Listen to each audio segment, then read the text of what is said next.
Michael, I have been looking forward to having you. We have known each other for over 10 years at this point.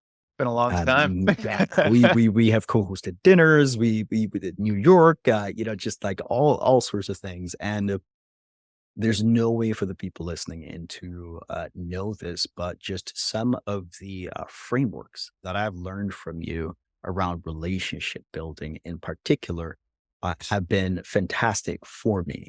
And Mm, to the point of contributing to me being able to meet, like Jay Abraham, the man that's known for creating $21.7 billion in profits for his clients, yeah. and I just wanted to lead in with that because one of the first frameworks that I ever learned from you uh, was the AIM framework. But before we dive into that, for the people Sure. who have no idea who you are and what you do, how would you Sure. describe?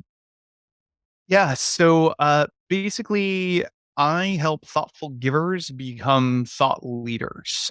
So there are a lot of people who are very, very good at doing the work and serving their clients, but they deprioritize packaging their own intellectual property. And the way that I like to think about this is that most subject matter experts are scientists by nature. They're very, very good at sort of figuring out sort of how to do the work and how to really kind of get deep into their area. But the challenge that they often have is in being the celebrity, being willing to sort of like do the relationship building and actually promote their services. And then finally, also being the magician, coming up with ways to package those ideas and those concepts in such a way that it creates kind of a mystique around them and everybody wants to talk to them and have conversations with them. And that is really that aspect of becoming referable, being a referable brand. Mm. So a lot of the work that I end up doing is taking these unseen geniuses and figuring out how do we package those ideas and those concepts and get those things together so that they become the person that everybody's talking about Mm. in the room when they're not there in a good way. I love this for many reasons because it makes me think of Simon Sinek's, just like concept of, it's the why, not how. But what I Mm, love about the conversation we're having here is that there's actually a step that becomes before the why, which hmm. is who, because the Yeah. who comes up with the why. And so I'd love to hear more about that framework that you were sharing earlier about, I think it was scientists, and could you Yeah. could you share more? Sure. Scientist, celebrity, magician. So the way I like to think about it is I call this the thought leadership triple threat. So as you know, I come from the theater world. I went from being a high school English teacher to becoming a Broadway producer in under 2 years. And a lot of the study that I did was around relationship building and networking and sort of figuring out sort of how do we make these sort of larger scale things happen. But one of the things that I saw sort of within that world is that when you become the person that everybody wants to introduce to other people, everything becomes easier from the standpoint of you're kind of the shiny object for all of your friends. So if Mm. we go back to this idea of the triple threat in the theater world, the triple threat for actors is actor, singer, dancer, or dancer, singer, actor. There's basically a hierarchy depending on what type of performer you are. So if you're a really, really fantastic actor, then you might be kind of like a okay, pretty good singer. And then you're just like you can move in terms of dance, right? Like you're Mm. not, Yeah. you're not going to do it in, major combinations, but you can move and you can move relatively well. Then you're an actor, singer, dancer. Mm. And the goal of the triple threat is to basically be like, okay, well, where are my weak spots and how do I sort of work those up? Mhm. So what I started to notice when I was looking at all of the different folks that we follow, all the people that we pay attention to in terms of thought leadership and sort of that world, I realized that they are in essence these triple threats. And they are a combination of the scientist, the celebrity, and the magician. Mm. And just like the actor triple threats, there are people who basically one of them is stronger than the others. Mm. So, perfect example, Malcolm Gladwell, scientist, Okay. magician, celebrity, I see. right? Because he doesn't do a lot of self promotion. He doesn't do a lot of those types of things. So, celebrity is kind of on the bottom, Mhm. right? But Tim Ferriss, celebrity, scientist, magician, Oh, interesting. Okay. right? Yeah. So the thing is, most of the time, we're not paying attention to those other parts of our triple threats. And most subject matter experts, like once you get to the point where you're a subject matter expert, you've spent all of your time in the lab, right? Like you're the scientist, like you've really kind of thought through your service, your offer, what you want to put out there, but you haven't yet thought through how are you going to actually get other people to want it, to talk about it, to be interested in what you have. And I can't tell you the number of people, they're really great at the work that they do. But the idea of actually sharing that work with others and talking about themselves is horrifying to them. So that celebrity piece is way buried down on the bottom, and they're worried about promoting themselves or talking about what they have to offer or selling or any of those types of things. So in that triple threat category, they really need to focus on building that up. They've got to start to Mm. work on that side of things because they've got the scientists at the very top, Hmm. right? Ooh, okay. So my mind is piecing this together, and it's a very intriguing concept. I'm curious for my own purposes as well as anyone that's listening in. So celebrity, would that match up with then the marketing piece? And then would the scientist delivery, and then with sales, the magician? So I would say if it's sales, I if it's sales, I think that it's kind of a combination because celebrity is a big, big aspect of whether sales sort of happen, Mm, okay. right? And that ties to this idea that we were talking about before we started of the aspirational market and the excellence market, Mm, right? So the aspirational market has the belief that whoever they're buying from is going to basically be their savior, right? So if I'm in an aspirational market, I'm probably not as sophisticated. I don't understand the inner workings of a lot of things. And I'm basically looking for somebody to tell me what to do, mm, right? Now, upstream from that is the excellence market. And an excellence market pretty much never is interested in having you tell them what to do. They're more interested in having you tell them ideas or ways to think. mm, Like mhm, that's what they're most interested in. So if we go yeah, back to this idea, sales very often end up being elevated by that sort of celebrity component because a large portion of sales end up happening within aspirational markets. Now, it's not that you can't sell to an excellence market, but if we look at the largest of companies, those companies basically sell to an aspirational market, mm, right? So if we look at something like Amazon, most of us have no idea all the ins and outs of the products that we're buying. So we basically trust Amazon to help us understand whether or not that product is worth it or not, mm, because we're not an expert in that area. Like we haven't thought through. Like I'm not going to sit there and, pour over all of the details of a, flosser. I'm going to read a bunch of Amazon reviews, mhm, right? So I'm an aspirational buyer in that particular market.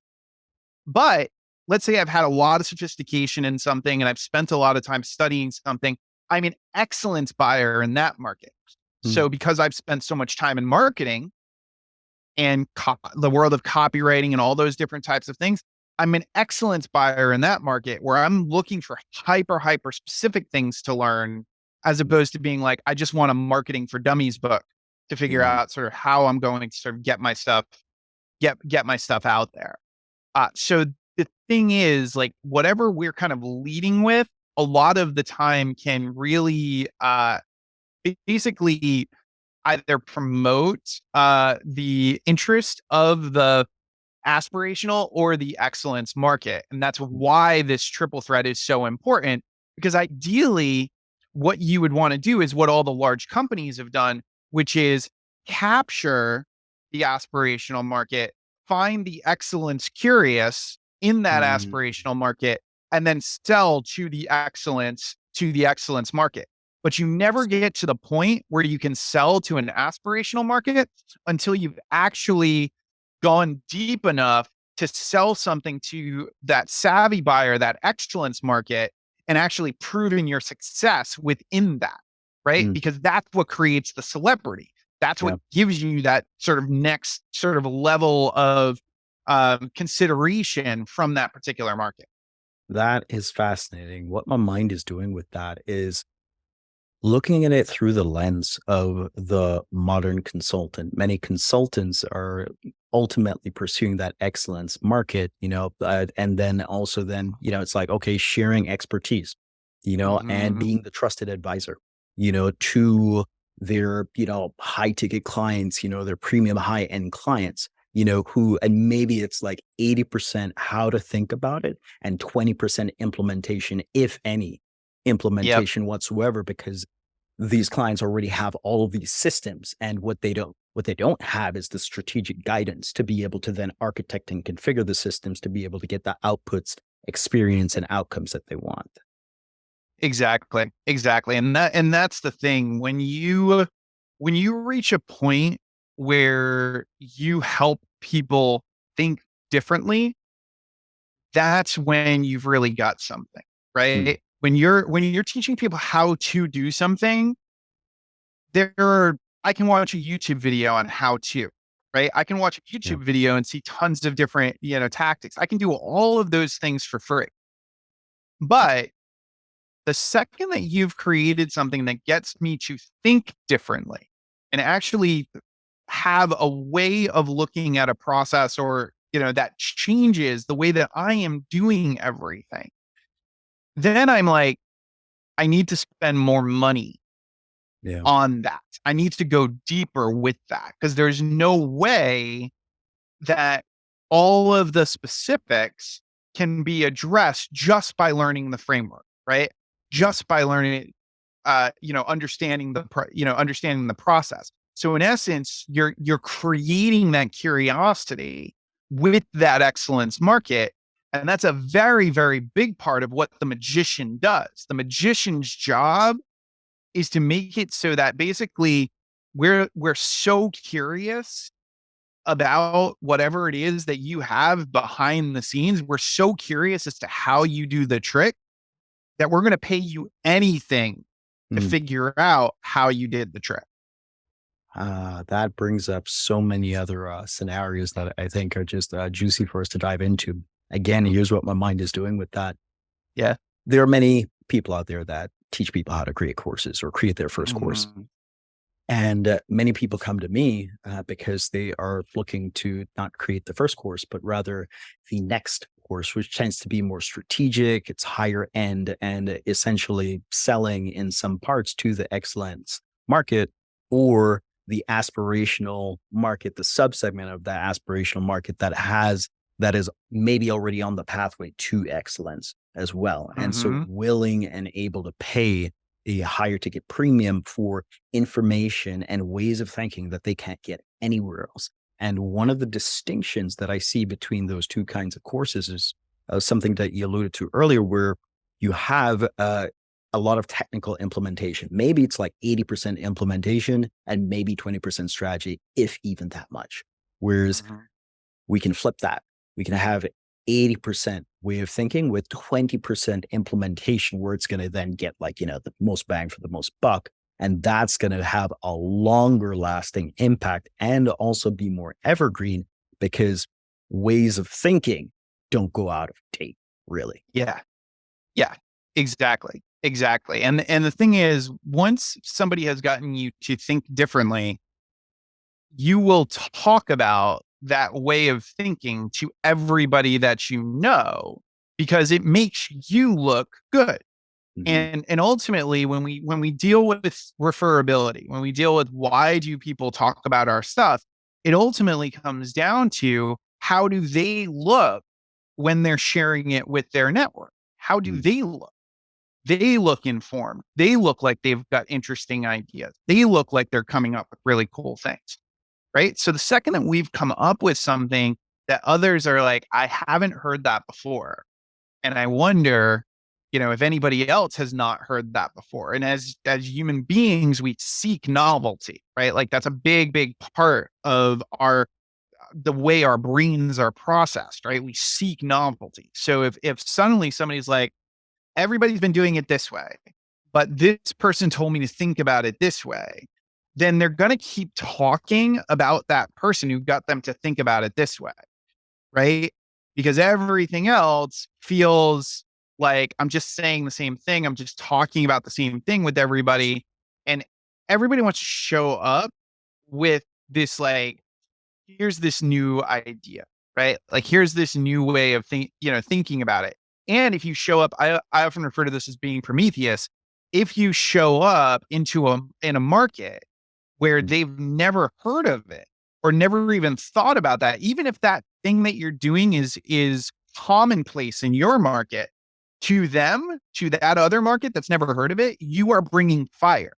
They are Mm. fascinated with what it is that you're doing. And I think that this is the thing that we don't do nearly enough. Most of the time, what ends up happening is we sort of decide on a market, we sort of sell to that market, and we never explore this idea of sleeper markets. Where my favorite story about this is Wicked, right? So, Wicked is a very, very well known Broadway show. But what a lot of folks don't realize about Wicked was that a big factor in the success of Wicked was the first Broadway show to actually appeal to a sleeper market. Hmm. So Broadway is basically tourists and New Yorkers for the most part. Like that's really what you're kind of mostly dealing with in terms of your audience. And before Wicked, if you had children, your choice was to go and see children's shows or drag your child to see a show that wasn't necessarily appropriate or really kind of a good fit for that kid. There was nothing on Broadway that appealed to tweens. There was Hmm. nothing for that middle awkward market. And suddenly you get this show with two female protagonists who are going through this awkward phase, this awkward period, Mm. and it just takes off, right? Yeah. It just takes off because nobody on Broadway was bringing their tweens to anything. So now they cornered that market. So the thing is, like, we have all of these instances where often if we're selling, we're pushing and we're sort of trying to find like, okay, what do people think of this, et cetera, when really the best thing that we can do is to look at, is there a different angle that I could approach what I'm doing or what I'm creating? And is there a sleeper market that might actually spend way more money on this or just not be nearly as discerning or going crazy? And the interesting thing about that is often that sleeper market is completely aspirational Hmm. because we're getting, we're the one who like we actually studied the thing and we understand it. So the Yeah. thing is, a hedge fund manager will have obscene amounts of money, right? And if I'm a copywriting person and that hedge fund manager's never heard of copywriting, never even learned anything at all about direct response, and I teach them the basics of setting something up so that they can have more conversations with potential people who are going to basically invest in their hedge fund and be involved in their hedge fund. And I teach them how to do that with a website. That person isn't spending $5,000 on that. They're going to spend a lot more because they could make millions or billions Mm. depending on what it is. And they haven't heard of it. They haven't seen it. Right. So the interesting thing is a lot of the time we think that aspirational markets are only going to be, okay, they're not going to spend, they're not going to spend a ton of money. But if we've got an industry that's got a very, very high financial ceiling, Mhm. and they're basically like, this is, chump change for me in regards to what they're, what they're spending, even though they're aspirational, they could be excellence for us, right? In Totally. terms of what they're willing to do and that side of things. So I think like very, very often, especially consultants, right? Because Mhm. the thing is, like, if you're a consultant, you're gonna be in that like red sea, right? Like if we're talking about like the bloody ocean of competition, we're talking blue ocean and all the, all those types of things. You're probably in the blue, you're probably in the bloody ocean, and you probably don't have a lot of blue oceans, right? So a sleeper market is probably one of the best things. If you just sat Mhm. down and basically said, who am I not selling to? You might identify somebody who would spend way more on whatever it is you're creating than you would ever thought possible. Mhm. It's fascinating because one of my past stories that came to mind with regards to this is actually the first instance of or the first inquiry rather for doing a VIP day with me, and it was when I was doing done for you projects exclusively, and I actually ended up turning it down because I was like, no, I only do done for you implementation. That's what I do. I don't do the consulting, like, advisory thing, but they were willing to pay 1/3 of this long-term contract, that we had at the time for me to fly in for a weekend and basically teach them everything I know, over Mm-hmm. the weekend, and now, like, I have VIP day offerings where, it's not 2 days, but again, it's for the aspirational market that is moving into the excellence market, but even just as Yeah. I'm listening to you, you're now giving me ideas for, maybe there's aspirational market that's a sleeper, market that Yeah. I'm not even thinking about right now. Yeah. You know? Yeah. And there always is, right? So the mistake that we make most of the time is we live in the echo chamber of the enlightened, Mm, where whatever our industry is, whatever our world is, we're meeting a lot of other people who are also are doing very, very similar things, right? So we kind of hear, okay, this is how everything's done. This is who to sell to. Like, this is what it, this is what it looks like. So most of the time we never look at, is there another market? Is there another group of people that would buy this particular thing or could use this particular thing or could use this kind of, this kind of support? Because we're living in that echo chamber of the enlightened. But if we just sort of take some time and we basically say, okay, who have I not sold to? And what were my assumptions? Because that's the thing. Our assumptions are probably the most dangerous part of our business, yeah. right? The second that I'm like, I think this is what we need to do, or I think this is what needs, I think this is what needs to happen, like, forget it, Mhm, right? Forget it.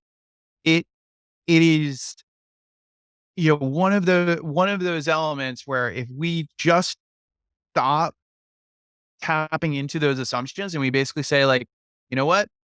I am not sure if this is actually the truth. And we actually mhm, dig in and we say, like, okay, why don't I just test it? Why don't I test it? I think that this market has no money. mm, Why don't I test it? yeah. You know, I don't think these people would be interested at all in what this thing is. Okay, why don't I test it? Mm. Drop somebody a line, see what I can find out. See what I can discover. To your point, it brings up this quote. Gosh, I'm not sure if it's like Rumsfeld who had this quote where it's like, there are the known unknowns and the unknown unknowns. Uh, Hmm. Yeah. and it's sounding like it's the unknown unknowns that are the most dangerous to a business and a client story. of actually one of my first like VIP days slash workshops that I did. I remember at the beginning of it, the assumption was nobody would pay that much, Yeah. and that my response to them was like, hmm, interesting hypothesis. Are you willing to validate that with data? And they paused and they're Yeah. like, okay. And then we did an audience survey and found out that there were people that were willing to pay 10 times the upper limit of what they thought was Yeah. possible. It's Yeah. wild. Yeah. Yeah. Yeah. Yeah. Yeah. And that's the thing. It's we look at our world and we look at what is a lot of money to us, and we often make the assumption that that is a lot of money to somebody else. But every single industry has a financial ceiling and a financial floor. And some industries, the financial ceiling is pretty low, where it's like $1,000 is a lot, to spend. And the no-brainer price for, somebody who $1,000 is their ceiling might be a $99 thing or a $59 thing. But if my ceiling is in the millions or even the billions, then my floor financially could be 25, 50,000. Mhm. And I'm not even thinking about that. Like that is literally a click and buy for me if that's the way my brain is working. And so when I sort of see the value or sort of see what the thing is that is being offered, Yeah. right? And we have to be very, very careful of making any assumptions about value and what Mm. people actually value and what they're looking for. And I think that all too often, and this actually is a big, big part of how I see a lot of consultants, folks in this space end up in scenarios where they're meeting with people who can't pay, Yep. and they're meeting with people who can't pay because they created this messaging that Mm. was around you're going to make millions overnight, Mm. right? You're going to have this magical transformation and suddenly be able to pay all of your bills or whatever the scenario is. And what does that do? That attracts the person who wants the silver bullet, Mm. right? And the thing is, the only people who end up believing in silver bullets are the people who have wolves at the door. Yeah. So you have to be very, very careful because there's so much out there that sort of creates this marketing dynamic of, well, let's talk about this miraculous transformation and but you're appealing to an aspirational market when you're doing that. And that aspirational market is going to spend a very, very small amount and believe and hope that that very, very small amount is suddenly going to give them the biggest transformation and give them everything that they desire. And that is, if you're a consultant, you never, ever, ever want to be seen as somebody's savior. Yep. You never want to be seen as that. You want to be seen as their partner. You want to be seen as the person who is helping them think through something, who sees things that they don't see. You never want to be seen as you're going to fix it. Because if you don't, oh man, it's Mhm. not going to be pretty. Yeah. Yeah. You then become responsible for that person's success. Uh, Exactly. and they aren't able to take ownership of creating the result for themselves. And you definitely don't show them how to, you're definitely not, no, you're no longer in the business of teaching somebody how to fish. You become Yeah. responsible for fishing for them every Yes. single time. Yeah. Exactly. And that's it's a really, really hard place to be. Right. Mhm. And I think that you always want to have conversations and craft messages and put things out there that suggest that you are going to help them think differently about this. You are going to guide them. You are going to support them in their path, but you are not going to solve it all for them, fix it all for them. Do, that's really the danger zone. Yeah, I would absolutely agree. Topic jump, Sure, the AIM framework. What is sure, it? How did it come to be? sure. So as I said, I started kind of thinking about this whole referability concept, right? And I started thinking about, well, why is it that we share ideas and different types of things? And I landed on was AIM, which is accessibility, influence, and memory. Your first hurdle is always accessibility. It's always, can people outside of your industry actually understand what you're talking about, right? Like ultimately, that's really what it comes down to. Can people feel like they're getting it? Mm, And often what I find is I call it finding your Celine. So there's classic story from Power of Habit where Hey Ya by Outkast comes out. Everybody shuts off the radio immediately because the sound is so different. So the radio stations, to basically get that song into the public eye, start sandwiching it between songs that all sound the same, right? mm. So that people will listen all the way through. And one of those artists was Celine Dion, because if you've heard one Celine Dion song, congratulations, you've heard them all, right? So the way that I like to think about this is you need to find your Celine. Most consultants basically try to sell their hey ya. They try to Mm, sell whatever their innovation is, whatever their cool thing is, and they're like, hey, but you've got to find your Celine. You got to find the thing that everybody gets and everybody understands, and then introduce them to your innovation. Then introduce them to the way that you're thinking and your process and all those different types of things. But they've got to first feel like they get and sort of understand what you're talking about. Right. mm, And the thing is, from a referability standpoint, if you don't have accessibility, you're dead in the water when it comes to referability, because if I can't get it, if I can't understand it, I'm not going to share it, mhm, right? I'm not going to talk about it. If you make me feel like an outsider, I'm not going to keep the conversation going, mm, right? I was talking about this morning in another interview where there's a lot of this aspect of people sending messages to folks and being like, I looked at your page, or I looked at this, and here's all the problems with it. mhm. And it's like, if you're going to insult me in our first interaction, then why in the world would I continue a conversation with you? Yeah. Like, that's just not going to happen. That's the accessibility piece. The second piece is influence. And most of the time when we think about influence, we think about it in the context of persuasion, because there's a lot of stuff out there about persuasion. And it's like, how do I influence you? How do I get you to do something? But true influence is if you do something without me asking you to do it.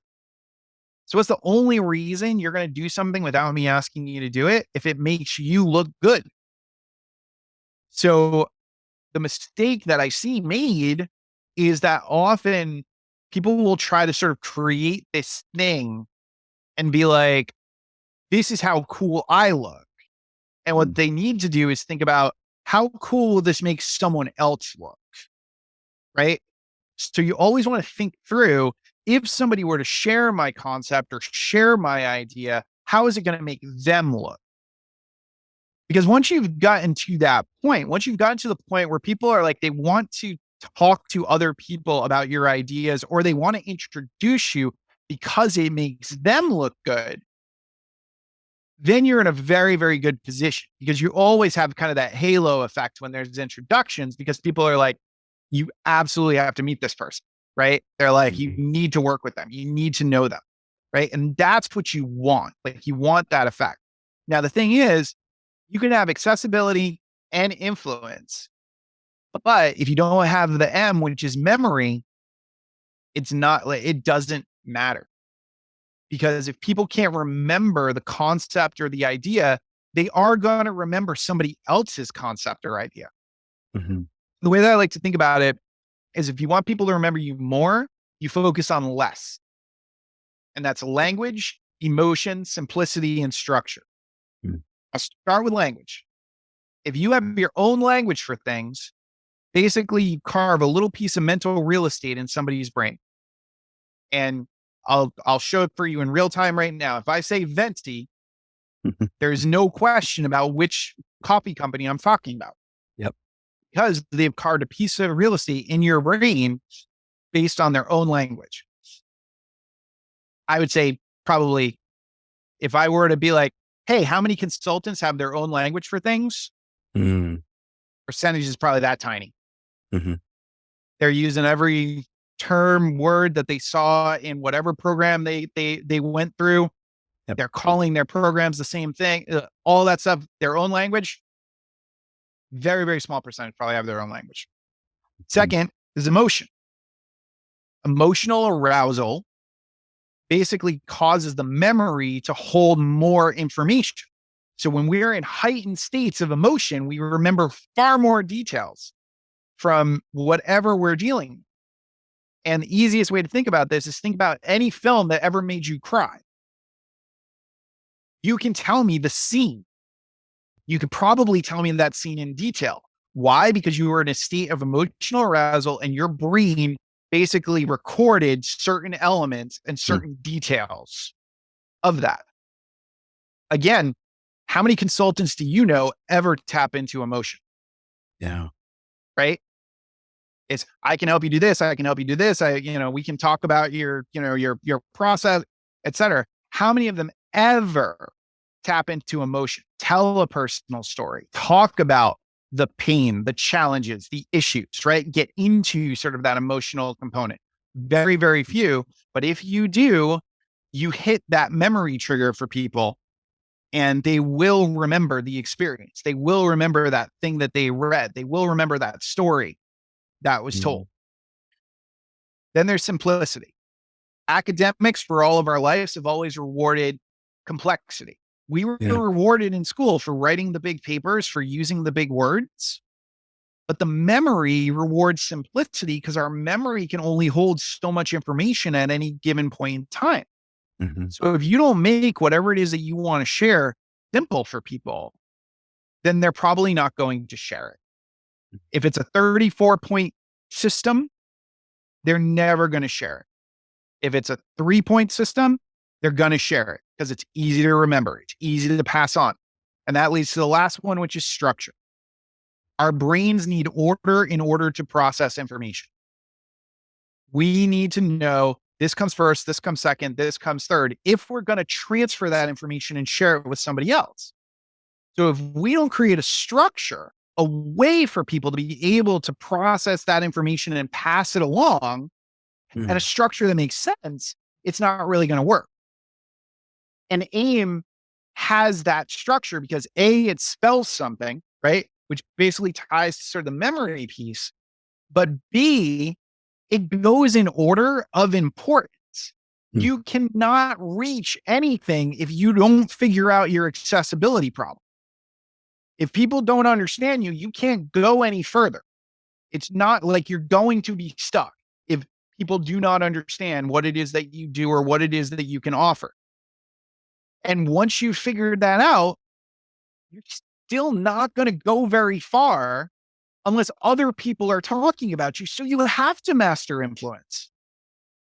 And it won't matter if you have those other two things. If you haven't got the memory piece, if people can't remember it, they're going to share somebody else's stuff, even if it's not as good as yours. I have so many questions.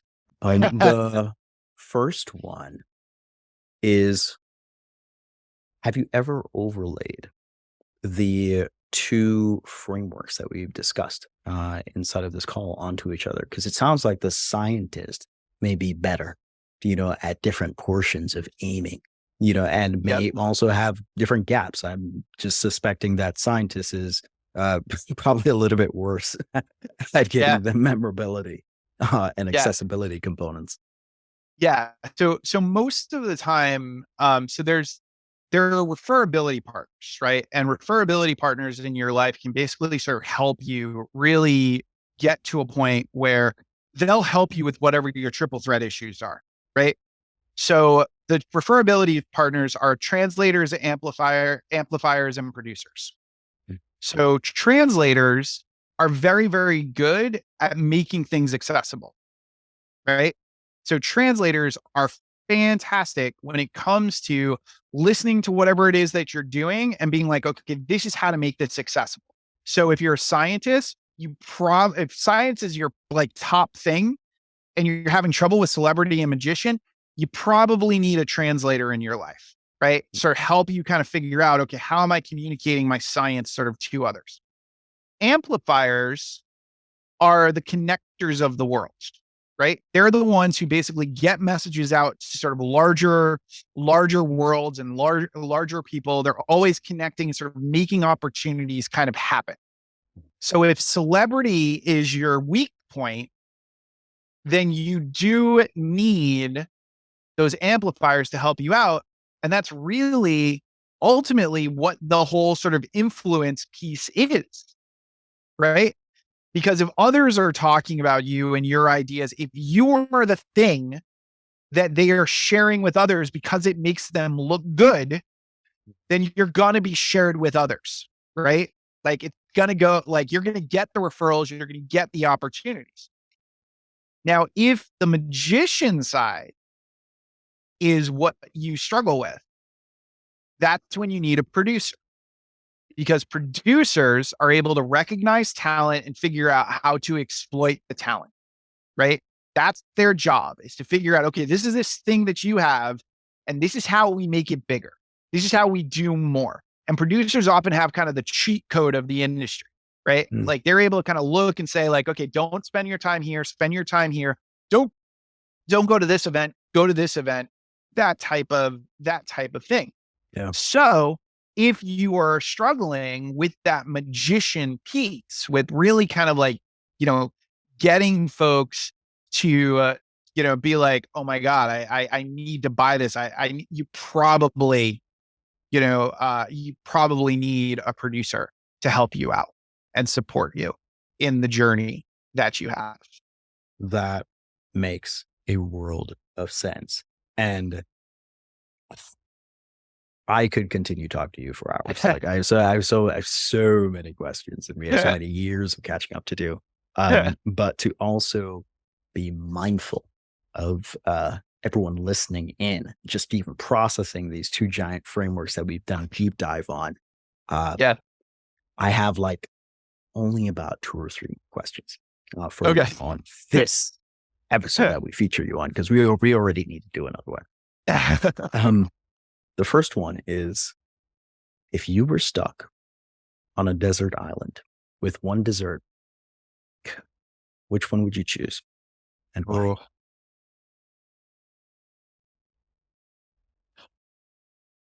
Oh, this is a tough one, but I'm gonna go with one of the Levain cookies. Um, those are really, really good. Those are Mhm. really, really good. And they have a special edition one during the summer that's a Rocky Road. And I think I would probably have to go with that because that is a Oh, really, really good cookie. I love how specific that was, and there was no way for you to have known this, but it's a perfect lead in to the harder question, which is, Mm. if you had to choose between chocolate chip cookie or oatmeal raisin cookie, which one would you choose? Oh, chocolate chip. No, like Ah. no contest. No contest. Oh my God. I don't think uh, I've eaten one good oatmeal raisin in probably in my entire life. I mean, maybe like once there might have been one where I was like, okay, that's okay. No, chocolate chip every day. Every single guest, there has been no in between on this. Like everybody is either hard one way or the other, and it's like Right? 80% chocolate chip and like 20% oatmeal raisin. Wow. It's fascinating. Yep. God bless Yep. the oatmeal raisin people. I like if you can do it. If you can do it, if you're like, that is what I like, man. Wow. And the final question for you is, Yeah. if you could go back in time to the development of your frameworks, coming up with the language for your own IP, What advice, now knowing everything that you know, would you give yourself? Um, I would probably say, um, talk about this on larger platforms sooner. Mm, I think that I spent a lot of time in the early stages just kind of saying it in like everyday conversations. And every once in a while I get an intro or something. But it took me a while to get to the point where it was like, oh, share this on a larger platform. Talk to, mm. put this out in a more sort of prominent prominent way. And I think that yeah, that's what I would go with. More celebrity is what I'm hearing. 100%. 100%. If I like if when these things first started, I spent more time with those amplifiers, and increased that sort of level of celebrity, there would be a very, very big shift in sort of the perception, which I think Mm. what, I think is a really important part of the whole thing. There you have it for anyone that's listening in and you are maybe on the fence or not moving as fast as you could about stepping into your own celebrity. You've heard it here first. That now Yep. is the time. And Yep. where can we find out more about you? Sure. You can go to myreferabilityrater.com, which basically you can take a referability test and you can kind of see an accessibility, influence, and memory, to sort of see what it's about. And then you get a invite to, I've got a daily email. You get an invite from there. You can also find me on all the socials. I'm at LinkedIn. I'm at, I'm on the Book of Faces, all those places. And then there's also smallpondenterprises.com, which is currently being revised with Ooh, all of these new, yeah, with all of these new things. So mm, excited to start putting some more of that stuff into the world as well. excited to see it. Yeah, Yeah. yeah. That's thank you so much for all of this, and I can't wait for the next one. Yeah. Thanks for having me. Hey, thanks for checking out the show. If you liked it, go ahead and hit the like button and also subscribe so you don't miss another one.